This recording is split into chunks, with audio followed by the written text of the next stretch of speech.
Hello friends, అందరికీ నమస్తే. ఇప్పుడు అందరూ అడుగుతున్నారు, రేషన్ షాపుల్లో కేవైసీ అయిందా లేదా కాలేదా అనేది టెన్షన్లో ఉన్నారు. అది తెలుసుకోవడానికి ఇప్పుడు ఒక వీడియో చేస్తున్నాం, చూడండి. ఫస్ట్ గూగుల్ క్రోమ్ అయితే ఓపెన్ చేసుకుందాం. ఏఈపిడిఎస్ తెలంగాణ అని టైప్ చేసుకున్న తర్వాత దాన్ని అయితే ఇక్కడ తెలంగాణ స్టేట్ పోర్టల్ ఏఈపిడిఎస్ అని వస్తుంది. దీన్ని క్లిక్ చేసుకుందాం. తర్వాత ఒక సర్వర్ అనేది ఓపెన్ అవుతుంది. తర్వాత ఈ థర్డ్ ఆప్షన్ అయితే ఓపెన్ చేసుకుందాం. ఈ డీటెయిల్స్లో ఇక్కడ రేషన్ కార్డ్ నంబర్ని అయితే టైప్ చేసుకుందాం. ఈ నంబర్ని అయితే టైప్ చేసుకున్న తర్వాత ఈ క్యాప్షన్ అయితే ఇందులో ఎంటర్ చేసేద్దాం.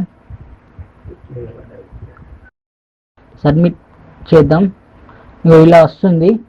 ఈ ఆధార్ కార్డ్ నంబర్స్ మాత్రం చూపించిందంటే మాత్రం మనకు ఈ కేవైసీ కంప్లీట్ అయింది అన్నట్టు. ఒకవేళ కాలేదంటే నాట్ వెరిఫైడ్ అని వస్తుంది. అది ఒకసారి చెక్ చేసుకోండి. Okay, thank you.